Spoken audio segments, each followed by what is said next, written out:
I'm here at Embryo's Carparena and this particular lake, Rosemere Lake. Location for this is in Belgium and is only just about in Belgium. It's an hour's drive with no toll roads either from the Eurotunnel or from the car ferry.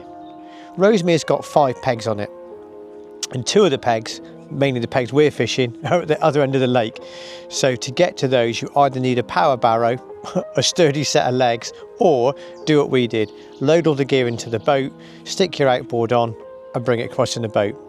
Rosemere itself is 7 acres in size or there and thereabouts, and it is completely surrounded by an amazing looking margin. The margin's got overhangs, it's got undercuts, it's got fallen trees. The peg I've chosen was peg 1, which is the peg in the furthest corner of the lake. To the right of the peg is an old pump house, and that pump house has got a metal structure coming out from it and some old pipe work. And what I found from talking to the bailiff was that's a really good area to get a few bites.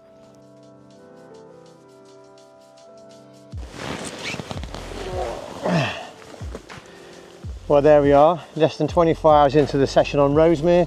First carp, lovely little common, mid-20, nice and healthy. Hopefully the sign of good things to come. This one came from that little snag. There's quite gnarly fishing, but we'll get into that in a bit.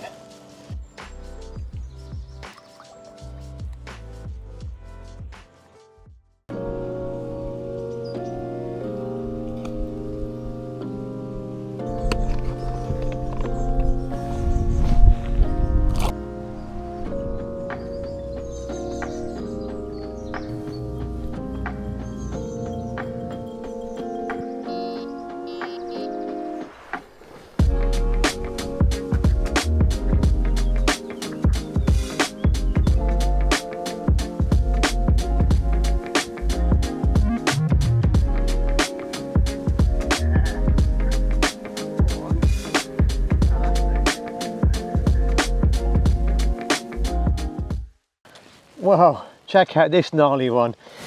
Just under £30, 28 I think it is. Proper beaten up carp this. It's got all kinds of battle scars on it.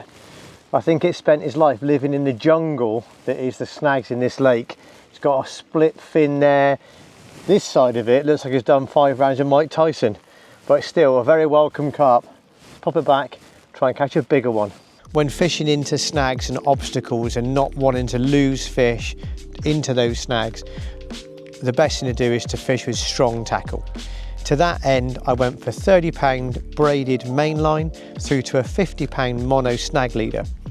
On the snag leader I'm attaching a lead clip and no tubing, lead clip into a quick chain swivel, and onto that 14 inches of jelly wire soft, and with that hook link being so long it allows it to sit over any undulations on the bottom. On the end of that a large loop, and on the loop I've just cut the ring swivel to cut the ring off, so I've got a spinner rig swivel without a ring and then fish as a spinner with a yellow pop-up.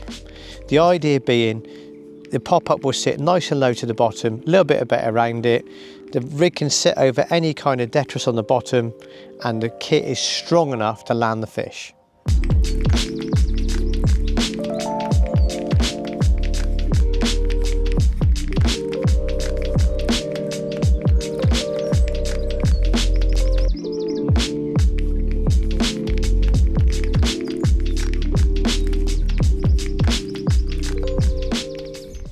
Well, hopefully there's a prize for the smallest carp of the week, not tench but carp, and if it is, this could definitely be a contender for it. £16, 12 ounces, probably recently stocked. Nice little fish, but a 4th fish from the same spot a couple of days in, so I'm happy with that. The boys can take the mickey, but it's still a carp.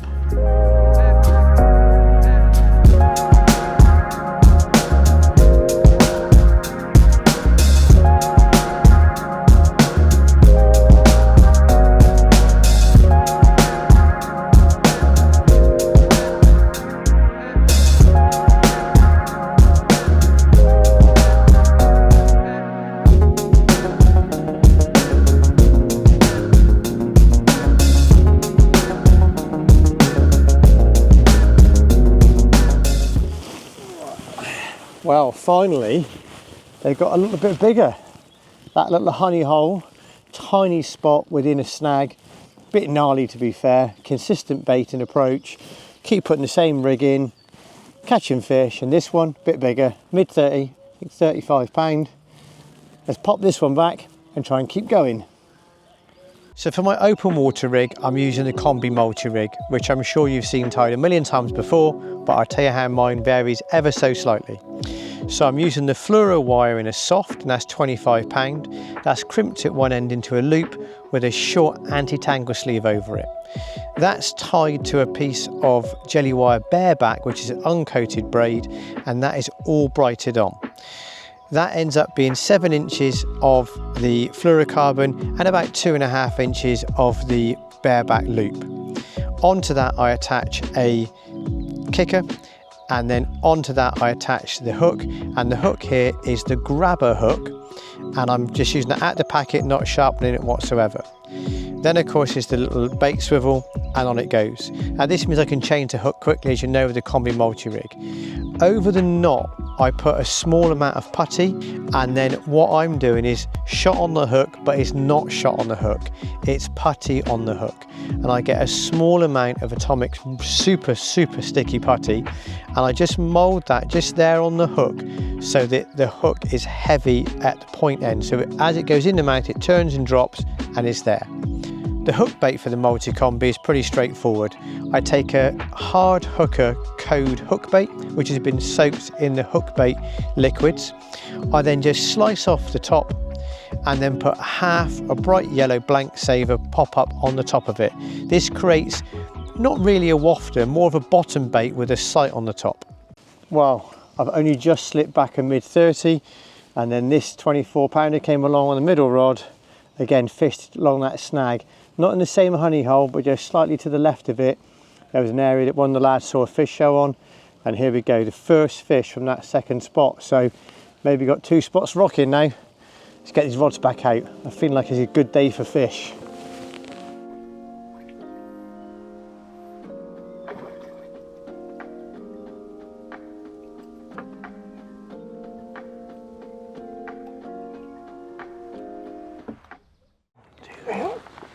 Well, there's my 8:30 alarm clock. How's that for a Thursday alarm clock? Much better than normal one. Now, this one, long hook link in that snag corner, long hook link about 14 inches long, soft coated jelly wire, fished to the spinner rig with the grabber hook, yellow pop up, simple fishing, but fishing really tight to this snag, locked up. Almost lost the rod on this one.